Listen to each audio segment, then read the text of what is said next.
კახეთში რთველი სრულდება. გლეხები წლევანდელ მოსავალს არ ურჩევიან, თუმცა მათი ნაწილი ყურძნის დაკრებისკენ თავს იკავებს. გლეხებს ქარხნების მიერ შეთავაზებული ფასი არ აკმაყოფილებთ. კახეთში ყურძენს სახელმწიფო და კერძო მარნები იბარებს. მათი მთავარი მოთხოვნა ყურძნის შაქრიანობაა. კერძო ქარხნებმა ლიმიტად 21 გრადუსი დააწესეს. სახელმწიფო შედარებით დაბალ 19 გრადუსიან ყურძენსაც იბარებს. ყურძნის ფასი გრადუსების მიხედვით განსხვავდება.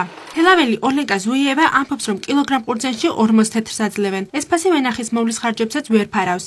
არ ვაბარებთ, იმიტომ რომ არა აქვს შაქრიანობა 22-ზე უნდა ავიდესო შაქარიო, რომ მოგწეთო 60 კაპიკიო. რამდენ სავწოლობთ ამ იმებზე, წამლებზე, რა შამქიმიტოკებზე, უმაღლესი ისინი უნდა ვიყიდოთ რაღაცები, რომ მოიწამლოთ და შევინარჩუნოთ ჩვენი მოსავალი. იგივე პრობლემა სხვა გლეხებსაც აქვთ. ერთ-ერთმა გლეხმა, რომელმაც კამერებთან გამოჩენა არ ისურვა, ყურძნის ნაწილი ჩააბარა, ნაწილი კი ისევ დასაკრეფი აქვს. და ვიცი რომ ვეღარ მოიწევა ეს. უკვე დრო გავიდა. ამას ვადა გაუვიდა ეს ჩვეულებრივ ვენახებს. ისპობა ესე მოსავალი. გლეხები ფიქრობენ, რომ ყურძნის ფასი დაბალია და მათი შრომა არ ფასდება.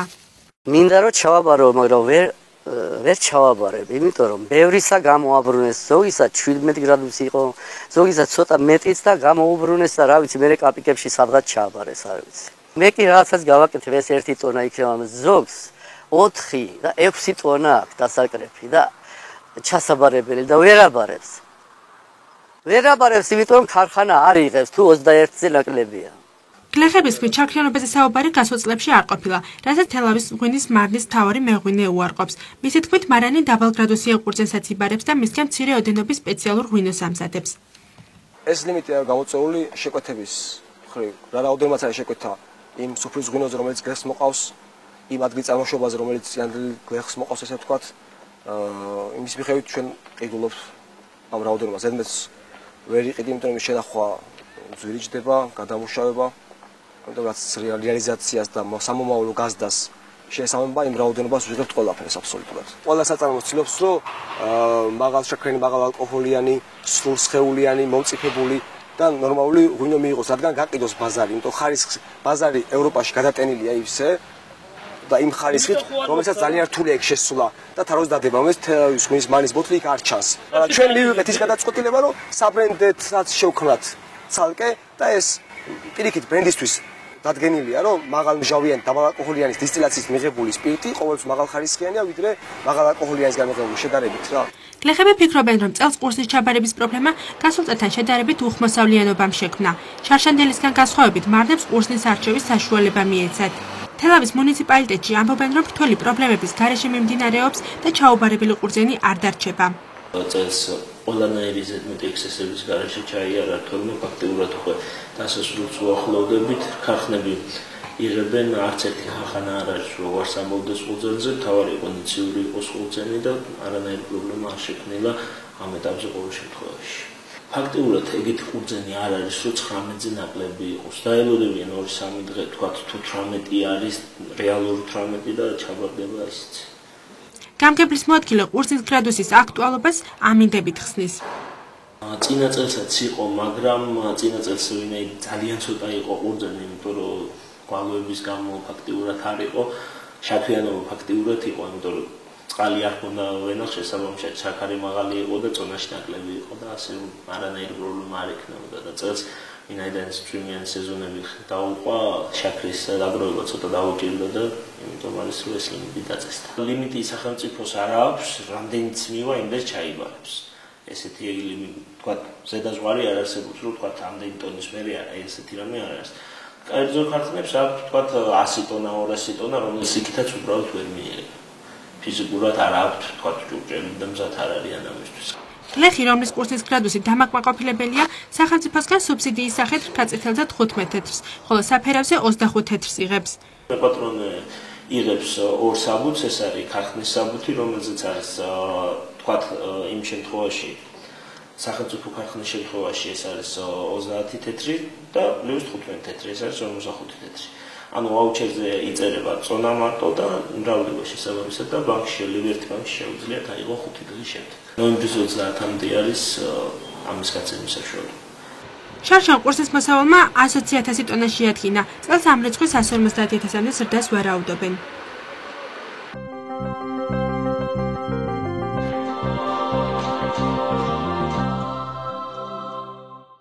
პიონერთა მუშაობთ საქართველოში უკვე მე-6 წელი არის. 6 წელია პიონერის სხვადასხვა ჰიბრიდებს ვწვდით საქართველოში. სიმინდის გარდა გვაქვს მზესუმზირა, სოიო, ახლა წელს ვიწყებთ გამოცდებს ხორბლის და მომავალი წლიდან გამოცდების შედეგებზე დაფუძნებით უკვე მომავალი წლიდან ან გვექნება ესე ვთქვათ სათესლე ხორბალი ან არ გვექნება. ჰიბრიდმა ძალიან შეაშინა ხალხი თავიდან, მაგრამ მე მინდა გითხრათ, რომ ჰიბრიდი ყველა ქართული სიმინდი რომელიც თავის დროზე იყო, ყველა იყო ჰიბრიდული. რასაც ჩვენ დღეს ვეძახით ქართულ სიმინდს, ის ფაქტურად არის უკვე გადაგვარებული ჰიბრიდი. ყველა რეგიონში ეს სიმინდები როცა შემოდის, საერთოდ ახალი ჰიბრიდი როცა შემოდის, არაფერი არ მიდის გაყიდვაში, სანამ არ გამოიცდება. 2 წლის განმავლობაში იცდება ყველა ჰიბრიდი, ქონდა გამოცდები ლაგოდეხში, გურჯაანის რაიონში, გორში, სამეგრელოში, გურიაში, იმერეთში, ფაქტურად საქართველოს სხვადასხვა მთელ საქართველოს ტერიტორიაზე.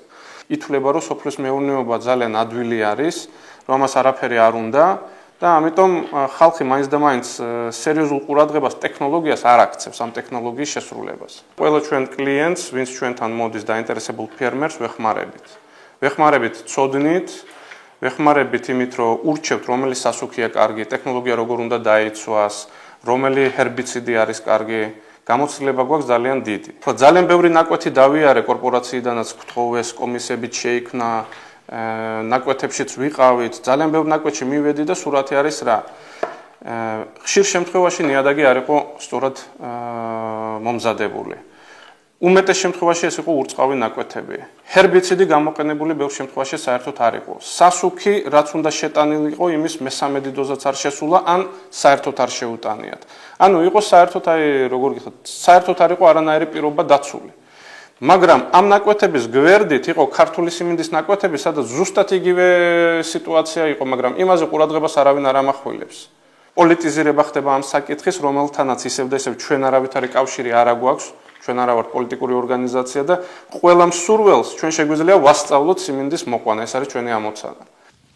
მოგესალმებით, დღეს სტუდიაზე გთავაზობთ მორიგ დისკუსიას. დღეს გვინდა ვისაუბროთ სოფლის მეურნეობის პოლიტიკაზე და იმ რეალობაზე, რომელშიც იმყოფება დღეს საქართველო 2011 წლის შემოდგომაზე. მოსავალი ასაღებია, მოსავალი დასაბინავებელია. მთავრობას აქვს თავისი საფკივარი, გლეხობას თავისი. დღეს ძალიან გვინდოდა, რომ მრავალი პლასტი ყოფილიყო ჩვენ სადისკუსიო მაგიდასთან, მაგრამ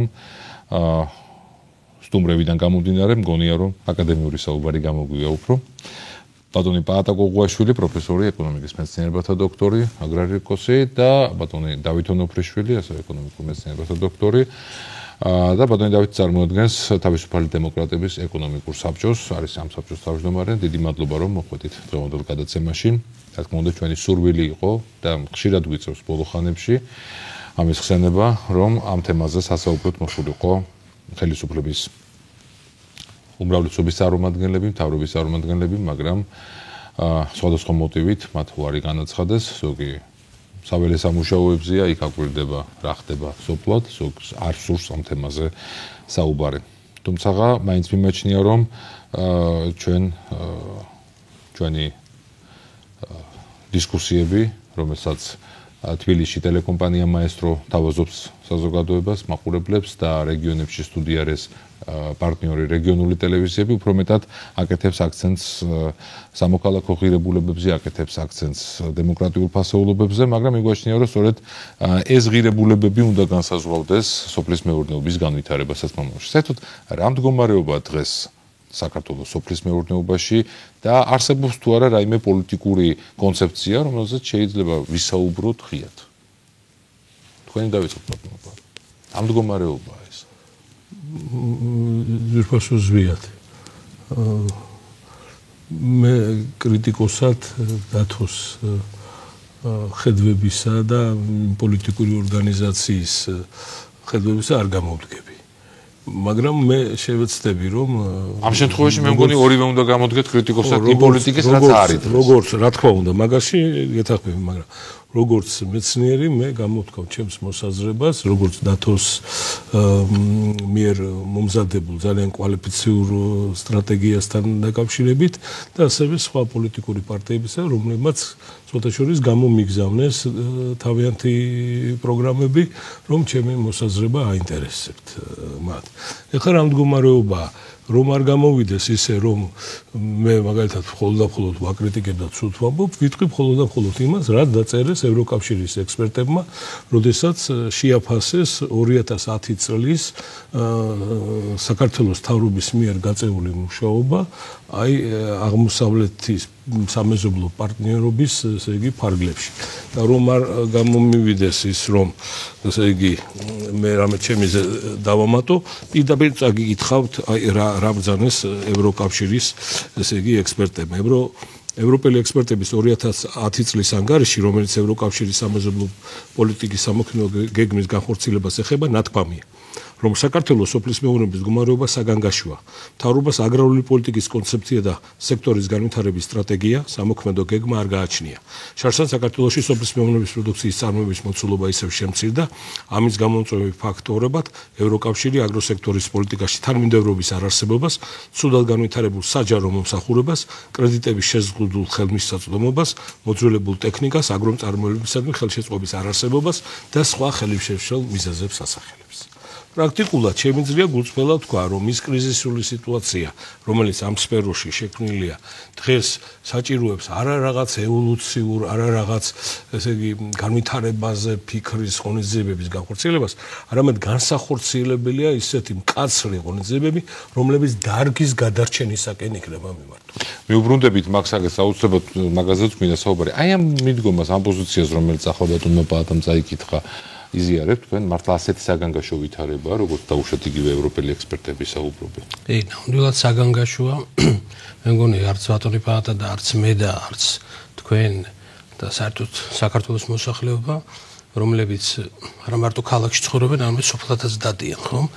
და ყველას აქვს, ასე ვთქვათ, თავის სოფელი, რომელიც საქართველოა და რეალურად ყველამ ვიცით, რომ არის კატასტროფულად მძიმე მდგომარეობა სოფლის მეურნეობის დარგში.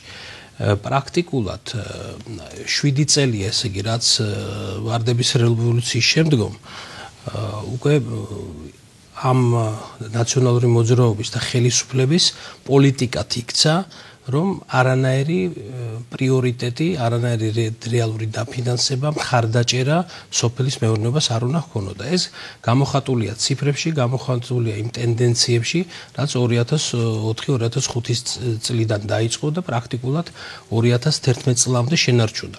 რაში გამოიხატება? აი კონკრეტულად სტატისტიკის საქართველოს სტატისტიკის ციფრები არის დეპარტამენტის, რომლებიც პირდაპირ ამბობენ, რომ 40-50% შემცირდა კარტოფილის, ლობიოს, სიმინდის, ზესუმზირის, ბოსტნეულის წარმოება 5 წელიწადში. ფართობი შემცირდა, რომ სადაც მოყავთ ეს მოსავალი თუ უბრალოდ ვერ ამუშავებთ? აი ციფრები, მე ციფრებით მიყვარს ლაპარაკი და საერთოდ ასე ჯობია, ვიდრე ზოგადად პარლამენტში და სხვაგანაც გამოდიან სხვადასხვა ასე ლოზუნგებით ლაპარაკობენ და პირდაპირ გეტყვით ციფრს. 2005 წელს იყო 540,000 ჰექტარი სასოფლო სამეურნეო კულტურის ნათესი ფართობი. 540. 2010 წლისთვის ის შემცირდა 290-280,000 ჰექტარამდე. პრაქტიკულად განახიორდა. ესე გამოდის, რომ თუნდაც 2005-ში რასაც ითვისებდა, ისედაც არც 2004-ში და 5-ში იყო ბატა დამეტაყვება კარგი მდგომარეობა და არც 10 წლის წინ, მაგრამ ესე იგი თუ მაშინ ითესებოდა 540,000 ჰექტარზე, უკვე ეხლა ითესება 290-280,000 ჰექტარზე. ეს ნიშნავს, რომ პრაქტიკულად არანაირი სტიმულირება ეთყობა ეს ჩვენთან ხო აღარ არის სახელმწიფო სექტორი, ეს არის კერძო სექტორი, ხო? არის წვრილი გლეხები, არის წვრილი ფერმერები, ზოგს უფრო შედარებით სხვილი ფერმერები. ესე იგი მათ არანაირი სტიმული არ აქვს, ინტერესი აღარ არსებობს, მხარდაჭერა არ არსებობს. ამიტომ შეამცირეს მათ ნათესები? ხო, აი რატო შეამცირეს? იმიტომ რას ამბობდა ხელისუფლება? ხელისუფლების პოზიცია იყო ესეთი, რომ ჩვენთან არა აქვს სოფლის მეურნეობას გადამწყვეტი მნიშვნელობა, იმიტომ რომ ის არის დარგი, რომელიც რეალურად განვითარებაზე არ მოქმედებს, ზოგადად ქვეყნის ეკონომიკურ განვითარებაზე, იმიტომ რომ ბევრ ქვეყანაში განვითარებული სოფლის მეურნეობით ქვეყნებში, როგორც ამერიკის შეერთებული შტატები, თქვათ, დიდი ბრიტანეთი, განვითარებული, კარგად განვითარებული კაპიტალისტური ქვეყნები, იქ სოფლის მეურნეობას მთლიან შიდა პროდუქტში უჭირავს ხოლმე 1%, 2%, 3%, ეს საკმაოდ იშვიათობა. ამიტომ ჩათვალა დღევანდელმა ხელისუფლებამ, რატომ ამის საფუძველს მე მართლაც ვერ ვხედავ, ჩვენი ეკონომიკის სტრუქტურიდან გამომდინარე, რომ ასევე არ არის აუცილებელი 2000 წლისთვის სადღაც სოფლის მეურნეობის წილი მთლიან შიდა პროდუქტში იყო სადღაც 15-17%. უფრო ადრე იყო 20-ზე მეტი იყო. და ჩათვალეს, რომ არ არის საჭირო და თუ ჩამოვა შემცირდება არაუშავს, რადგან სოფლიოში მაინც იწარმოება კარტოფილი, მაინც იწარმოება ნიორი, ხორბალი, ხორცი. და რას ვიზავ და ავიღებ და იმპორტიდან იმპორტირებული იქნება. შეიქმნა საიმპორტო კომპანიები, რომელიც ხშირად დაკავშირებული არიან სწორედ სახელმწიფო სტრუქტურებთან ეს კომპანიები და ფაქტიურად ქვეყანა, რომელიც იმის მაგერატო თვითუზრუნველყოფაზე ეზრუნა, რაც ალბათ ერთ-ერთი მთავარი მიზანი უნდა იყოს ქვეყნის აგროსამრეწველო კომპლექსი და სოფლის მეურნეობის, რომ რაც იწარმოება საქართველოს ისი პოტენციალიც არსებობს, რომ შენ აწარმოო და დაიკმაყოფილო ჯერ შენი თვით უზრუნველყოფით, დაიკმაყოფილო ის მოთხოვნები და შემდეგ რაც თუ მეც საწარმოებ დაჭარბს ექსპორტზე გაიტანა. ამის მაგივრად პირდაპირ იყო, რომ არა აქვს ამ დარგის განვითარებას მნიშვნელობა. მოდი თუ რამე დააკლდება, აი იმპორტიორი კომპანიები არიან და შემოიტანა. ასე გაქრა საქართველოში და ასე თქვენ ამას აღზევთ როგორც პოლიტიკის ეს იყო მიზანმიმართული პოლიტიკა. თქვენც ასე მიგეშენთ ბატონო, რომ ეს იყო პოლიტიკა, რომ შემცირებულიყო ხვედრითი წილი სოფლის მეურნეობის პროდუქციის ამ მთელ ერთიან პროდუქტში და ყოფილიყო საქართველოს სურსად დამოკიდებული ქვეყანა, ხო დაუშვათ იმპორტზე. ზრიად. ყველა ქვეყნის სოფლის მეურნეობას სახელმწიფო ხელისუფლება მთავრობა უსაზღვრავს ამოცანას. მაგრამ ნორმალურ დემოკრატიულ სამყაროში და დემოკრატიულ ქვეყნებში, მე არაფერს არ ვლაპარაკობ მაღალ განვითარებული დემოკრატიის ქვეყნებში, სოფლის მეურნეობის ამოცანა უპირველეს ყოვლისა არის საკუთარი მოსახლეობის, საკუთარი ქვეყნის მოთხოვნილებათა დაკმაყოფილება. ექსპორტი მეორადი ამოცანაა. ვალუტის შოვნა ეს ყოველთვის ამ შემთხვევაში მეორადი ამოცანა. პირველადი ამოცანა არის სწორედ ეს. მაგრამ ამათი დამოკიდებულება სწორედ ეს იყო, რომ ეხლა აქ ფულის დაბადებას აზრი არ აქვს, აქ ამას ნუ გავაკეთებთ, ამას მოყვება ეს და ასე შემდეგ და ასე შემდეგ. და ის რაც დავითმა ბრძანა, ამის ნათელი დადასტურება იყო, როდესაც ფრაქცია ნაციონალების ლიდერმა გასცა პასუხი ქრისტიან-დემოკრატის ერთ-ერთ დეპუტატს, როდესაც მან სწორედ ამდაგვარად დააყენა საკითხი. მან უპასუხა, რომ ამ ქვეყანაში სასურსათო კრიზისი არ არის, თუ ფული გაქვს, სურსათი არის რამდენიც გინდა. ეხლა რა ხდება სინამდვილეში? ხდება ყველაფერი სოფელში იმისათვის, რომ მონოპოლიზაცია გაკეთდეს. რა არის მათი ეს ეგრეთ წოდებული საწყობებისა და ამ მარკეტინგული თუ რაც უძახიან მას, რაღაც ცენტრების ამოცანა. აქ არის მათ ერთ ხელში მოუყარონ თელ ამ სურსათს აქ მოწეულს? კი, აქ მოწეულსაც. აი მაგალითად, ეხლა ამათ მე გამოვაქვეყნე სოფლად სამეწარმეო მობილიზაციის პროგრამა. და ეს პროგრამა მე წარუდგინე დღევანდელ ხელისუფლებას. ჯერ ესეთი რომ 6 თვე სწავლობდნენ ამას და საბოლოო ჯამში გადაწყვეტეს მისი რეალიზაცია აგერ ჩვენს სასაზღვრო ადმინისტრაციულ სასაზღვრო რაიონში და ისეთ სოფელში როგორიც არის აგერ ნიქოზებში და ხვიტში. ორივე ნიქოზი უნდა ყოფილიყო როგორც ქვემო ისე ზემო, ასევე ხვიტი. იმიტომ რომ იქ გააკეთდა 4.5 მილიონიანი დაწვიმებითი სისტემა და ამ გლეხებიდან იჯარით აღებულ 160 ჰექტარზე უნდა განხორციელებულიყო კოოპერაციის ეს პროგრამა. ესე იგი, ჯერ ესეთი რომ თავი მოიკლეს ამ წესდებასთან დაკავშირებით და მეორე იქ გამოაგდეს ის ზემო ნიქოზი, მე ხვიტზეც ვარ ითქვეს და პრაქტიკულად ეს ყველაფერი უნდათ მიაბან ამ ნიქოს, მაგრამ აქ ლაპარაკი არის დაახლოებით 1,800,000-ზე, რომელიც იქ მოგება უნდა მოსულიყო. იმოსავლით, რომელსაც აემსთან სოფელში. კი, რომელიც ხო, იქ პამიდორი იყო, იქ ყაბაყი იყო, იქ სხვა, ესე იგი, პროდუქტები იყო. ეხლა ვერ საზღვრავენ, ვის მიცენ ეს ფული, რა ქნა, ეს ყველაფერი განხორციელდა ამ მელიორაციის ორგანიზაციამ მტკვარის მეშვეობით. ეს მტკვარი იქ ნორმალურ ხალხია და მოგვაცილეთ ეს ჩვენ და უკვე ეს ჩვენი არაა და რატომ უნდა იყოს ჩემ ბალანსზე და ეხლა რა გააკეთეს? ვითომ კრება ჩაატარეს? აირჩიეს ვიღაც სამი თვალყურიო საბჭოში და შემდეგ ადგენენ და რაიონიდან დანიშნული ორი კაცი ვითო გამგეობაში ვინ ამას უნდა განახორციელოს. სინამდვილეში არაფერი არ გაკეთებულა იქ. აქ ლაპარაკი არის მარტო რა უყონ ამ ფულზე. საერთოდ ამათი ამოცანა რა არის? უნდათ რომ ეს მიწები იჯარით აიღონ და ეს გლეხები მხოლოდ და მხოლოდ ამ მიწაზე დაქირავებულ ადამიანებად გადააქციონ და პროდუქცია მათი იყოს. ეს იგივეა ზუსტად რაც ხდება ამ შემთხვევაში იმპორტირებულ პროდუქციასთან დაკავშირებით. ამ შეიქმნა რა ესეთი კატასტროფული მდგომარეობა და ესენი შეხედე რა ხდება. საქართველოს გლეხობის 85%-ს არ აქვს იმის საშუალება, რომ 40 ლარიანი შესაწამლი აპარატი იყიდოს. დღეს ქართული სოფელი არის კატასტროფის წინაშე. პირველად საქართველოს ისტორიაში შობადობამ ქალაქსა გააცნო სოფლისას. აი აგერ სპეციალურად ჩავხედე ხა დათო აბსოლუტურად მართალი როდესაც გეუბნებ შედი. ყველა სახის საშუალო თვიურმა შემოსავალმა სოფელში შეადგინა 330 ლარი. ხოლო რა ქვია მას სოფლის მეურნეობის პროდუქციიდან გაყიდვებმა წლის განმავლობაში შეადგინა სულ 28 ლარი. როგორ უნდა იარსებოს ამ ადამიანმა? ამაში ტრანსფერები და ყველაფერი შედის. ეს წარმოუდგენელი რამეა. ანუ ის რაც ნამეტი პროდუქტი აქვს, გლეხს და გააქვს დაყიდეს. არაფერი. მხოლოდ 28 ლარს აძლევს. ხო, 28 ლარს აძლევს ეს. ეს არის საშუალო ციფრია ეს. ეს არის რა ქვია მას სტატისტიკის ეროვნული სამსახურის შინა მეურნეობების კვლევის შედეგი. ეს ჩემი არ არის. მე ყველად მე ვალდები. მაგრამ ამ ციფრებით ხომ სარგებლობს მთავრობა? უნდა ისარგებლოს, რა თქმა უნდა. მათივე ინსტიტუტია. სტატისტიკის სახელმწიფო სტრუქტურაა და უნდა ვალდებული ის ამით ისარგებლოს. მდგომარეობა გვაქვს, ესე იგი ძალიან მძიმე. სოფელი შიმშილობს. გაცილებით მძიმე მდგომარეობა. ახლა ეს ყოველთვის ასე იყო. ქალაქად განათლებასთან, ჯანმრთელობასთან ხელმისაწვდომობა ყოველთვის მაღალი იყო, იმიტომ რომ ის კაცი მიბმული იყო იმ თავის გექტარ ნახევარზე და ბუნებაზე და ასე შემდეგ და ასე შემდეგ, მაგრამ ეხლა რა მდგომარეობაა სოფლად? ასეთი მძიმე მდგომარეობა არასოდეს არ ყოფილა. ჩვენ რომ დავითვალოთ, მე ესეთი რაღაცებიც კი დავითვალე. რა მოცანა გვაქვს და რა მოცანა შეიძლება გქონდეს ჩვენ მარცვლეულის მეურნეობის წინაშე. რა გვინდა, რა შეგვიძლია?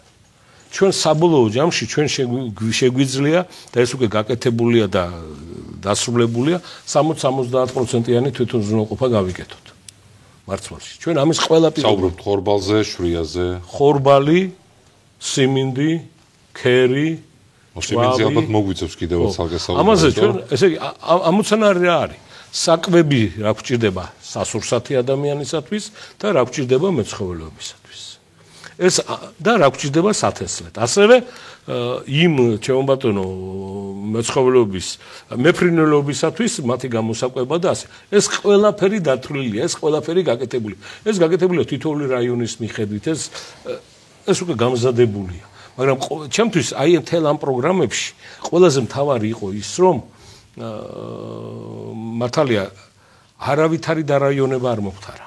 არავითარი გამოცდა არ მოხდარა. საქართველოში ბოლო 3-4 წელია არის ერთი ჯგუფი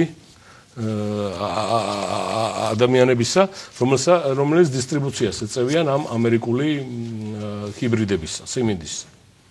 ცით ეს მხოლოდ კერძო ჯგუფების ინტერესია, რომ დაუშვათ შემოიტანოს ამერიკული, როგორც თქვენ ძანეთ, ჰიბრიდული ჯიში სიმინდი, თუ ეს არის მთავრობის გადაწყვეტილება, რომ ასე თუ დაემთხვა ამ შემთხვევაში მთავრობისა და ზვიად შეხედე, მე რა მინდა გითხრა. ჩვენ აქ ვთქვით, ევროკავშირმა ეს თქვა. შენ არ გჯერა ევროკავშირის, მე გეუბნები. საქართველოს მთავრობას არ გააჩნია აგრარული პოლიტიკის სტრატეგია და მას არც არავითარი მექანიზმი არ აქვს მოფიქრებული რაღაცის განხორციელების. ამიტომ ეს სიმინდი სპონტანურად გაჩნდა,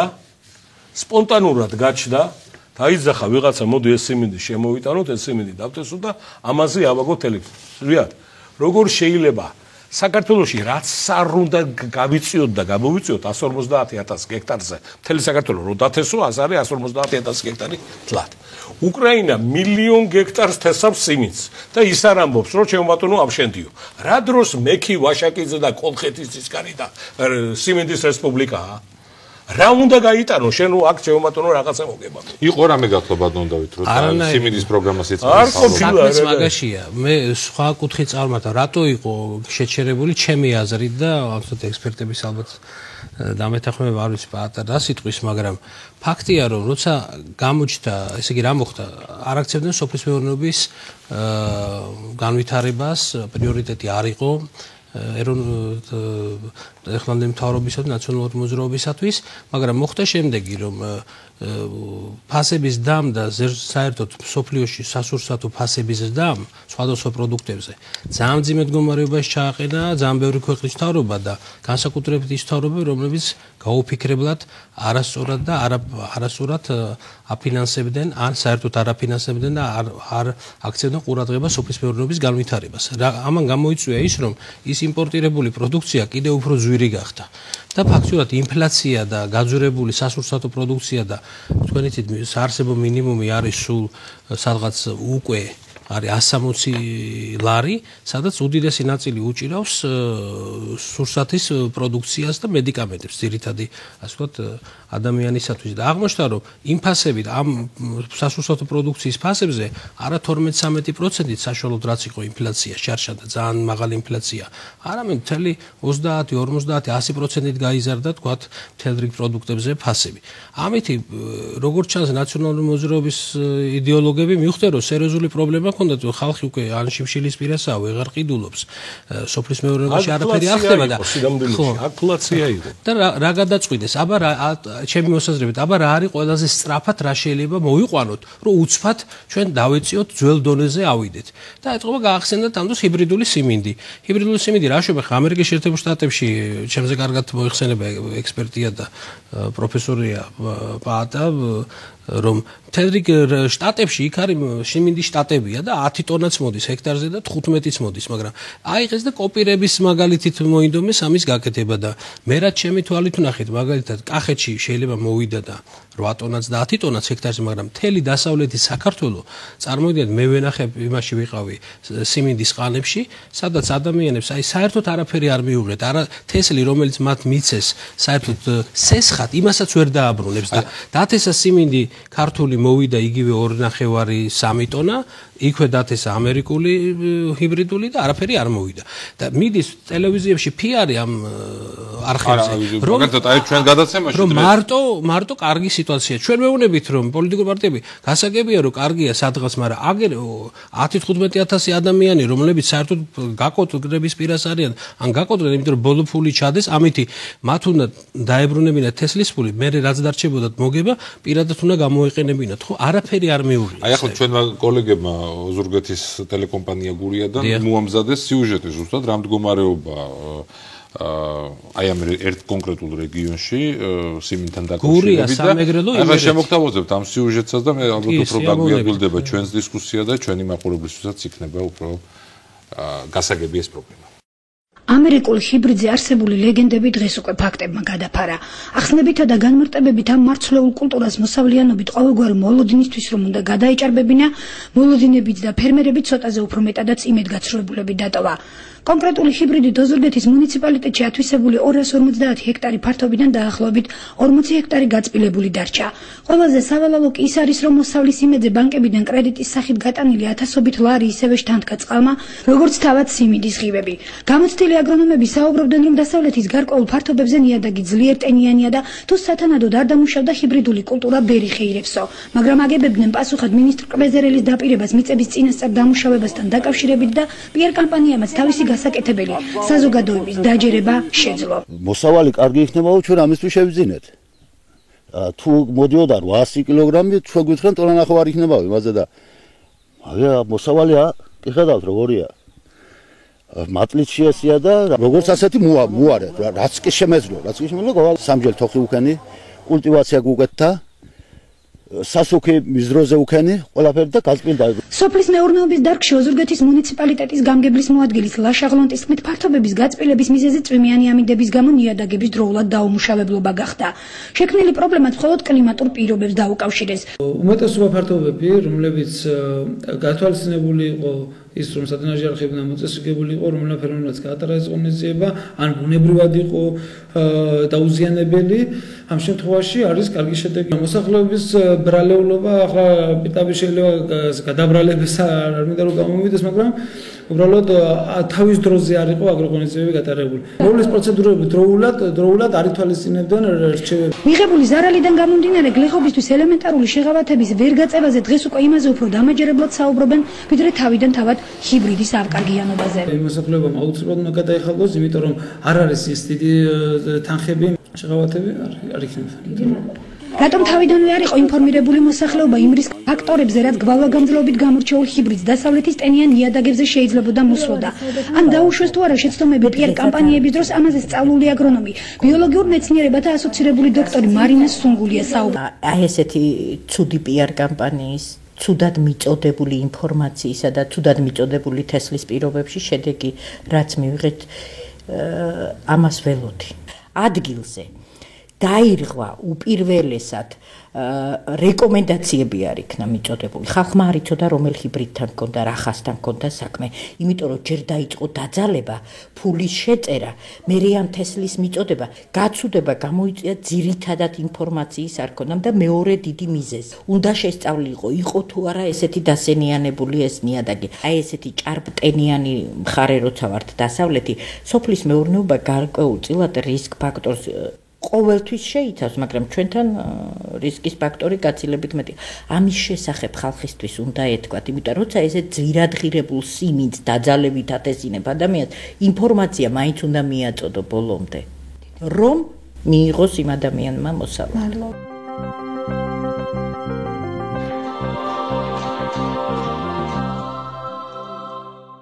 დამაჯერებელი იყო ეს ინფორმაცია ბატონო, ეს ჩემთვის ცნობილია, იმიტომ რომ მე უსამსახურო კაცი ვარ ძირითადად და დავდივარ და ესეთი ჩემს უდიდეს სიამოვნებას ღებულობ, როცა ჩავდივარ რაიონებში და მეორე ეს ინფორმაცია მე მაქვს. მე ახლა გაგეცინება ხორბალზე 248 ნაკვეთის სრული ინფორმაცია მაქვს. ასეთივე ინფორმაციები მექნება ძალიან მალე, როდესაც დასრულდება. ამ სიმინძე გქონდათ ინფორმაცია? კი, მქონდა. და მოსალოდნელი იყო რომ ასეთი რამ მოხდებოდა? აი ერთ რამეს მოგიყვებით ახლა მე თქვენ. როდესაც მათ ეს თებერვალში მარტში გადაწყვიტეს, იმიტომ რომ არაფერი არ ქონდათ, არაფერი არ გააჩნდათ. და ამიტომ რაღაცა იყო გასაკეთებელი და აი ნახეთ რომ 45 დღეში ვეგეტაცია შეიძლება მაქსიმუმ 60 დღეში ვეგეტაცია მიიღონ რაღაცა და ესე იგი ახმაურდნენ. მე ყველა კი არ გიხსენეთ თქვენ ახლა აქ მექი ვაშაკიძე, კოლხეთის ცისკარი, სიმინდის რესპუბლიკა და რამე რა დროს ეს არის ჩვენთვის ეს წასული დროა ჩვენ არ მინდა ახლა დაუბრუნდეთ ისევ მაგას. იქ იყო ერთი კაცი სოფლის მეურნეობის სამინისტროში ძალიან კარგი კაცი. მე გამახსენდება მისი გვარი, მით უმეტეს ამასინათ ვახსენე მისი გვარი. იმ კაცმა თქვა, დავიღუპებით, ხალხსაც დავღუპავთ და ეს პროგრამა ჩაგვივარდება. იმიტომ რომ ამის დარაიონებას და გამოსტას მინიმუმ 3 წელი ჭირდება. და თანაც საქართველოში დაწყებული 1995 წლიდან ნიადაგების კვლევა არ ხდება. ორივე ზონალური აგროქიმიური ლაბორატორია ანასეულისა და თბილისისა გაუქმებულია, არ არსებობენ. ნიადაგსადნეობის და აგროქიმიის ინსტიტუტისაგან დარჩა მხოლოდ 3 თანამშრომელი. 80 წლის პროფესორი ჯორბენაძე, ახალგაზრდა რეზო გვარი დამავიწყდა ნიადაგსადნეობის გაყოფილების გამგე და კიდევ ერთი. ისო დასრულდა ყველაფერი. არავინ სხვა არაფერი არ დარჩა. არა გვაქვს ჩვენ ამას წინათ გამოქვეყნდა ჩემი წერილი აკადემიკოს გულნარა მარგველაშვილთან ერთად. ეს არის ძალიან ცნობილი აგროქიმიკოსი, სწორედ ამ ინსტიტუტის ყოფილი დირექტორი.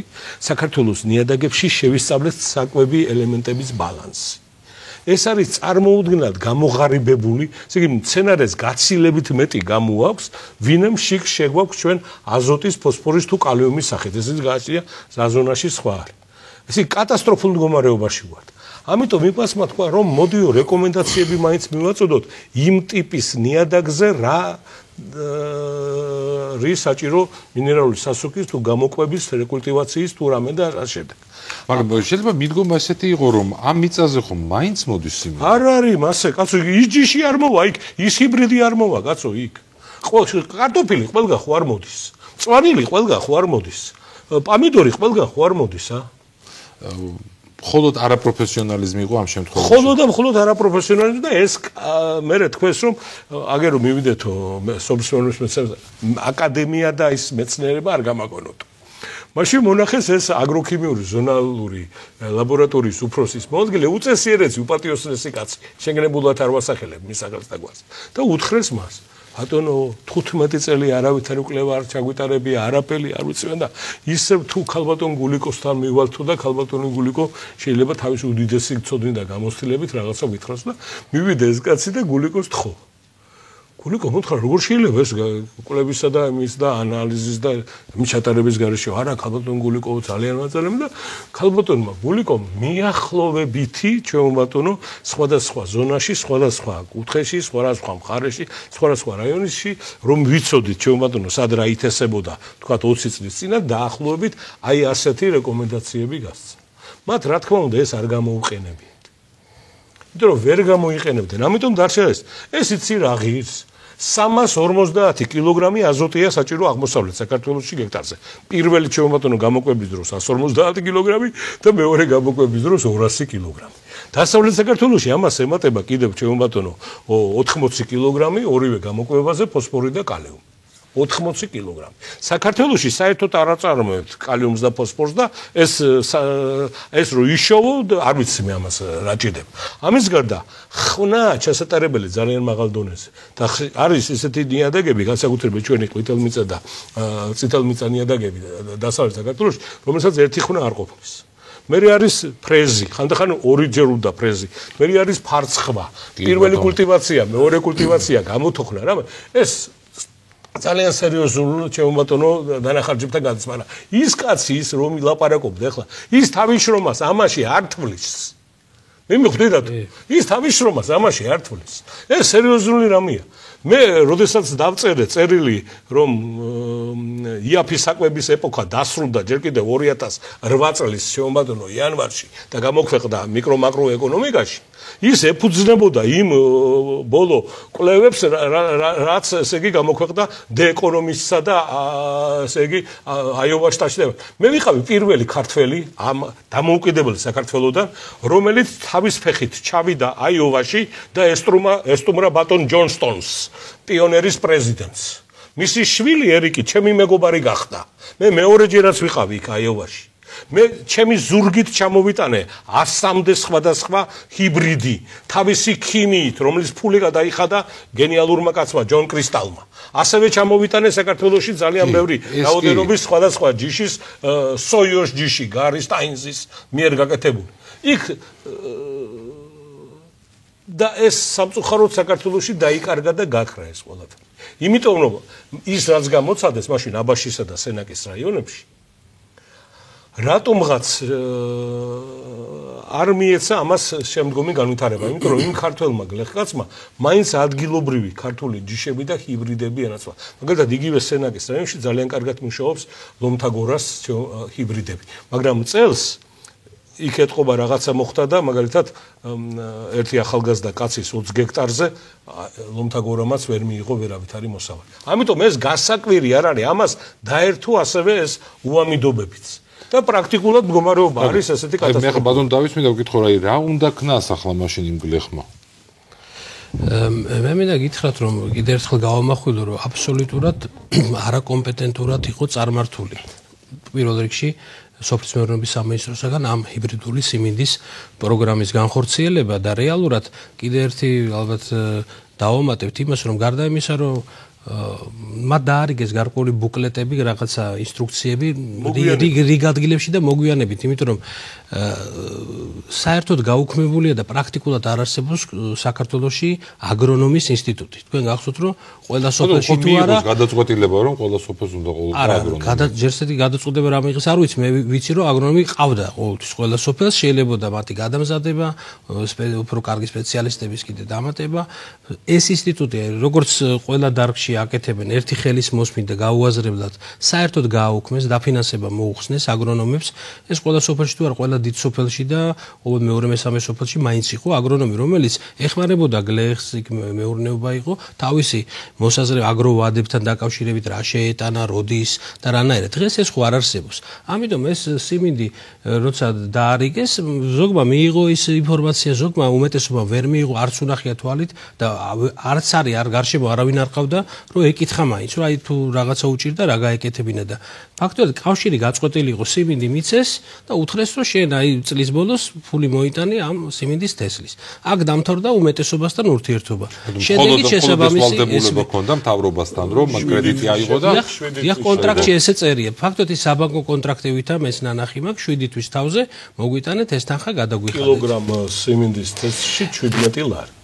აი ეს იყო აბსოლუტურად დაუგეგმავად არაპროფესიონალად გატარებული პროგრამა, რის გამოც მე ჩვენ თავისუფალი დემოკრატების ირაკლი ალასაძის პარტიამ მიმართა მთავრობას, როცა ეს ვნახეთ სექტემბრის უკვე ჯერ შუა რიცხვები იყო, რომ უკვე კატასტროფული მდგომარეობაა დასავლეთ საქართველოში, როგორც მინიმუმ კომპენსაცია ესე იგი არ გამოვართვან იმის ფული, რაშიც ვისაც მოსავალი არ მოუვიდა, იმის გამო რომ მათ არანაირი ინფორმაცია არ მიაწოდეს, თუნდაც რა და როგორ გაეკეთებინა და ამ კაცმა თუ ქართული სიმინდი დათესა და მიიღო და მეორეზე ვერ მიიღო, ცხადია რომ აქ პრობლემაა იმაში, რომ ვინც მიაწოდა ეს ჰიბრიდული სიმინდის თესლი, მას თავის შესაბამისი ინფორმაციას უნდა მიეწოდებინა და დახმარება გაეწია მისთვის და ეს არ გაკეთებულა. და მეორე ახლა იმაზე აღარ ვლაპარაკობთ, მან ხომ ვიღაცა მოხნა მანამდე, ვიღაცამ რაღაცა რესურსით შეიტანა, თქვათ, შხამქიმიკატების თუ სხვა სახის საშუალება. ანუ სხვა ხარჯებიც გაწია, ეს მარტო თესლზე ხო არ არის. ეხლა ის კიდე ნორმალური ქვეყანა იმის კომპენსაციასაც უნდა გიხდიდეს, როცა ესეთი სიტუაცია. მაგრამ ნუ აი ეს ჩვენ ვეცადეთ რომ მაქსიმალურად ეს საჯაროდ გამოტანილი იყო და შემდგომ დებატებიც იყო, ყველაფერი იყო ამ თემაზე, მაგრამ ეს ერთი ნაწილია, იმიტომ რომ ეს შეიძლება გახდეს სადებატო თემა და მთავრობა აი ესეთი ტიპის დებატებზე წამოვიდეს, რომ მოხდეს აი ამ ადამიანების გაღებული თანხების ჩამოწერა. არ ვიცი, ჩვენ ის შესაძლო გზა დავანახეთ თუ ნორმალურ ქვეყანაში როგორ ხდება, რომ ხანდახან საჭიროა რამდენიმე კონცერტი და გასართობი ღონისძიებები არ ჩაატარო და პრეზიდენტის ფონდიდან და პრემიერ-მინისტრის ფონდიდან აიღო და დააფინანსო სწორედ მთავრობის არასწორად გატარებული პოლიტიკის შედეგად დაზარალებული გლეხების კომპენსირება. ეს არის ნორმალური პრაქტიკა და ესე უნდა ხდებოდეს. ეხლა რეალურად რა პოლიტიკური ნება აქვს გასაგებია ხა ნაციონალურ მოძრაობას ჩვენ ვიჭუგებარება რომ ესე გააკეთოთ, მაგრამ გზა ასე ვთქვათ უჩვენე და ეს დებატები იყო არაერთი უკვე პარლამენტში ამ ჰიბრიდულ სიმინდზე და ჩვენ საკმაოდ დიდი წვლილი შევიტანეთ, უბრალოდ პარლამენტში ერთი დეპუტატი გყავს ჩვენ მხოლოდ საგარეიშვილი, მაგრამ ჩვენ პრესაში, ტელევიზიაში აქტიურობით მაქსიმალურად დავანახეთ, რომ საზოგადოებას რომ არ არის ეს კარგია რომ ვიღაცამ 8 ტონა მიიღოს გადასარევია, მაგრამ ეს PR კომპანიათ არ უნდა გაკეთდეს ის, რომ მარტო ესეთი შედეგი მიიღო ყველამ, როცა ორჯერ მეტმა და სამჯერ მეტმა ადამიანმა მიიღო პრაქტიკულად არაფერი. მაგრამ სხვა კულტურებზე რატო არ დაჭიდა ასეთი PR კომპანია? არა, სხვა პროდუქტებზე უბრალოდ ესეთი ეფექტურის და რომ აი რაზეც ჩვენ ვისაუბრეთ, რომ უცბად მაღალი მოსავლიანობის მიღება შეიძლება, ესეთი ნაკლები არ არსებობს. უბრალოდ პრაქტიკულად არ არის. იმიტომ ეს მეორე PR კომპანია იყო, აი ჩვენ კი რაღაც კულტურები შეგვიმცირდა, მაგრამ მაგალითად აი სიმინდი ერთ წელიწადში და ასევე ამის შედეგი იყო, რომ ის არაკომპეტენტური საუბარი პარლამენტში 3 კვირის წინ თუ ბატონ პაატას ახსოვს, ლიდერები გამოდიოდნენ ნაციონალურ მოძრაობის და უკვე 100 ტონა 100,000 ტონა უკვე ექსპორტზე არისო გასულიო. ექსპორტზე როგორ გავიდოდა სიმინდის ვადები ჯერ საშრობზეც არ იყო მიტანილი. არ არის, ჯერ კიდევ როგორ გავიდოდა ის ექსპორტზე? წარმოუდგენელია. ლოჯისტიკური ცენტრი, რომელიც ეს აბაშაში გაკეთდა, ხო, თავის საწყობი. იქ ჯერ სიმინდი არ შესულა. და თუ არ გაშრება, ხო? იმიტომ რომ როგორაა შეგადა ეს, როგორ კეთება, ზოგადად. დღეს ჩვენ რა პრობლემაც აგვაქვს, სერიოზული პრობლემა გვაქვს, იმიტომ რომ ადგილობრივი სათესლე მასალა არ აქვს. და ამას ჭირდება აწყობილი სამსახური. ეს სამსახური ჩვენს ქვეყანაში არსებობდა. აი ამ მოსავალმა არ იმუშავა ხო ძილს? აი გაისად რა უნდა ქნას ამ გლეხმა? ისევ უნდა იყოს დამოკიდებული რომ მთავრობა მიაწოდოს მას ახალი სათესლე მასალა? всё. ჰიბრიდი სწორედ ამას ნიშნავს ზვიად, რომ იქ ყოველწლიურად შეუმატონო საქართველოს დამოკიდებული იქნება ამ ტრანსნაციონალურ კომპანიაზე, რომელსაც პიონერი ქვია. შენ ყოველწლიურად უნდა შემოიტანო ვიზა. ზვიად მე ერთ რამეს გეტყვი შენ. სოფლიოში სულთად 52 ნიადაგური ტიპი არსებობს. და ამ პატარა ტერიტორიაზე ცი რამდენი ტიპია 59. ამიტომ ეს ძალიან რთულია. მე როდესაც დავწერე ერთხელ ჩემო მეგობრებმა ბერმონდ ამერიკა დამითხარ რომ საოცარი რამე ის მრავალფეროვნება და ის მრავალდარგოვნება რომელიც ჩვენს ქვეყანას გააჩნია ეს არის ჩვენთვის ბედნიერება და უბედურებაც ეს არ არის საექსპორტო ჩვეულებრივი პროდუქციის წარმოებელი ქვეყანა მხოლოდ თავისი გამომკვებია. ხო, აი მე სხვათა შორის დავითმა გამოიყენა ჩემი სადოქტორო დისერტაციიდან თავის შრომაში, როდესაც მე ევროკავშირის ექსპერტებთან ერთად ტასისის პროგრამის ფარგლებში გავაკეთე საქართველოს უშიშროების პირველი კონცეფცია. ჩვენ მაშინ დაახლოებით იმედი რომ საქართველოს ბიოპოტენციალი აგრონომიული არის სადღაც 8-10 მილიონი, 10-12 მილიონი ადამიანის გამოკვება. მაგრამ ეს პოტენციალი მაქსიმუმია ლაპარაკი. ეს პოტენციალზეა ლაპარაკი, მაგრამ რეალურად შეიძლება ოდნავ, ესე იგი, პატარა იყოს. მით უმეტეს ჩვენ ისეთი დარგებიში გვაქვს შეფარდებითი უპირატესობა, რომ მელშიც სხვა ქვეყნებს ჩვენზე მეტი შეფარდებითი უპირატესობა აქვს და ის ევროკავშირის ბაზარი გაჯერებულია მაგალითად ყოველწლიურად ევროკავშირის ღვინის ყველაზე დიდი მომხმარებელი არის ევროკავშირის ბაზარი. ყოველ წელიწადს 2 მილიონი ტონა ღვინო ეძებს მყიდველს. ამიტომ ძალიან რთული იქნება ჩვენი იქ მოხვედრა. ეხლა მე რასაც ვიტყვი, ამას შეიძლება გაუცება გამოიწვიოს, მაგრამ მე ეხლა ვაკეთებ სტრატეგიულ მარკეტინგულ მოდელს. და ამ ჩემ მოდელში ვას არ აქვს იმხელა ფარდობი, რომელიც ახლა ძალიან გულზე მოხვდება და ძალიან გულა ეთკინება ვინმეს. მე არ ვხედავ ახლა ამას დღეს ამ მომცალ. მე ამ ვხედავ გადავარჩინო ჩემი ქვეყანა შიმშილისაგან გადარჩეს ჩემი ქვეყანა სოფლის მეურნეობის კატასტროფისაგან, იმიტომ რომ სოფლის მეურნეობა დაკავშირებულია უდიდეს კულტურულ ჩვეულებრივ მემკვიდრეობასთან, სოფელთან, რომელიც არის ეროვნული ყოფაცხოვრების წესის შემოქმედი განმაახლებელი მწვერვალი. გასაგებია, მაგრამ მაშინ რატომ დგამს მთავრობამ ნაბიჯს უკვე რამდენი წელია და გასცემს სუბსიდიებს მაგალითად ყურძნის მოსავალს. ბიჭო, ამაშია სწორედ ლაპარაკი. ეს არის კულტურული მემკვიდრეობა. ამიტომ ეს რო არ გასცეს ეს 15 თეთრი, საერთოდ შეუმატონო რა მოხდება კაციშვილმა არ იცის. ხომ უყურებდით ამას, რა ქვიოდა იმას, ეს ვიღაც თავდაცვის მინისტრი ახლა პარიზიდან ვლადიმერ ოქრუაშვილი რო გვასწავლის იქიდან ჭუას. ის რა ქვია მას ხელმძღვანელობდა კახეთში ვას. იქ შინაგან საქმეთა მინისტრი ხელმძღვანელობდა, იქ იუსტიციის მინისტრი ხელმძღვანელობდა რამე, რომ ამ გლეხს ხმა არ მოეღო და ყოფილიყო თავისი. რა ხდება ხო ხედავთ? 45 სუხთიან თავისი ფასდანამატიანად. სიმინდში რასაც ძლევენ 50-ს აძლევენ ხალხო. მას შეხედეთ სიმინდის ფასს სოფლიოში რა ხდება. როდესაც 2007 წელს 75 ყველაზე იაფი მარცვლეული სიმინდი $75 $150 გახდა. ეს რამ გამოიწვია? ეს მოუსავლიანობამ და იმან კი არ გამოიწვია. საკაცობრიო გლობალური გასაჭირისათვის მარცვლეულის მიმართვა ენერგო პრობლემების გადაჭრაზე ეთანოლის სპირტის დამზადება დაიწყეს. ამერიკის შეერთებულმა შტატებმა დაიწყო შეერთებულ შტატებში წარმოებული სიმინდის 35% შეუმატნო შესყიდვა და ეთანოლის სპირტის წარმოება. ამან გამოიწვია ეს ფასები. შაქრის დეფიციტი შარშან იმან კი არ გამოიწვია, რომ შაქარი არ მოვიდა. ბრაზილიამ მიმართა თავისი შეუმატნო რესურსები ეთანოლის წარმოებისათვის.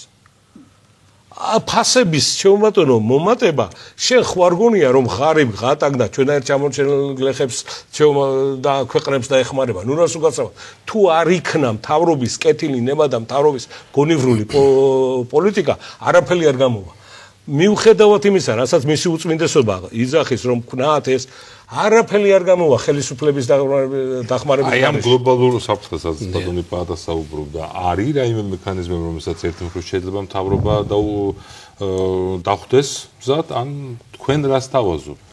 ხო, თავრობა უკვე არ არის, ვერ დახვდება ვერაფერს, იმიტომ რომ 7 წელია მხოლოდ ნეგატივისკენ მიდის გაუარესებული ყველა პარამეტრი სოფლის მეურნეობაში. ვერ ხედავდა თუ ერთადერთი ვერ ხედავდა, რა თქმა უნდა, რო დაინახა ნორმალური ხელისუფლება, ესე თავის სოფლის მეურნეობას, რომელსაც ესეთი პოტენციალი აქვს ზრდის, როგორც მინიმუმ ზრდის და შეიძლება თვით გამოკვების, არანაირი ყურადღება ამას არ მიაქცია და ყველაფერი გააკეთა იმისათვის, რომ დღეს მოსპობილია სოფლის მეურნეობა. ჩვენი ხედვა, რაც არის თავისუფალი დემოკრატების და მე მედი მაქვს ბატონი პაატა თავის რეკომენდაციებს კიდე დაამატებს, იმიტომ რომ ეს სტრატეგია, რაც ირაკლი ალასანის პარტიამ თავისუფალმა დემოკრატებმა შევიმუშავეთ, ეს არ არის დახურული დოკუმენტი და საბოლოო წერტილი არ დაესვა. ეს სტრატეგია იმდენად წესიერად არის დოკუმენტი გაკეთებული, დოკუმენტის ბოლოში წერია. უღრმესი მადლობა პროფესორ კუნჭულიას, პროფესორ კოღუაშვილს, რომელთა შრომები და ისინი იქნა გამოყენებული ამაზე.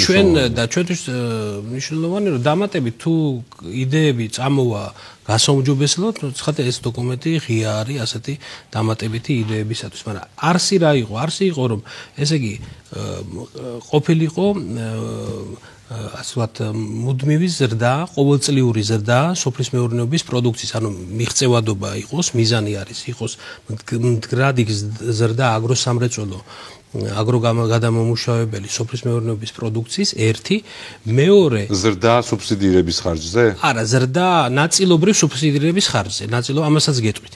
ზრდა მეორე რათა მიღწეული იყოს მაქსიმალურად სასურსათო უსაფრთხოება, ეს ნიშნავს, რომ რაც შეგიძლია შენ მაქსიმალურად აწარმოო შენთვის ხორბალი, სიმინდი, მეცხოველეობის პროდუქცია, სადამდე შესაძლებელია. თუ შენ იმ დონეს მიაღწევ, რომ უკვე თვითყოფადობაზე ხარ და შეგიძლია გაიტანო ექსპორტზე, ეს კიდევ უფრო უკეთესი იქნება. ყველა მიმართულებით ესე არ არის, რა თქმა უნდა, დარგობრივ სტრუქტურას თუ გადავხედავთ, მაგრამ სადაც ეს შესაძლებელია, მაქსიმალური თვითუზრუნველყოფა და ჩვენ ასევე მიგვაჩნია, რომ სოფლის მეურნეობა არის ის საშუალება, ის ინსტრუმენტი, რომ ყველაზე ღარიბები დღეს საქართველოში, ყველა სიღარიბის დონე ყველაზე დაბალი არის სოფლად დღეს და ჩვენ მიგვაჩნია აი ჩვენი პროგრამით და უბრალოდ სტრატეგიით მიღწეული იქნება ის, რომ სოფლად აი ეს სიღარიბე შემცირდება მნიშვნელოვნად. აი ამ სტრატეგიის განხორციელებაში. ანუ მიზანი ერთია, რომ მდგრადი ზრდა სოფლის მეურნეობის პროდუქციის და თვითდაკმაყოფილების მაქსიმალურ დონეზე მიღწევა და ასევე სოფლად სიღარიბის სიღატაკის დაძლევა მაქსიმალურად.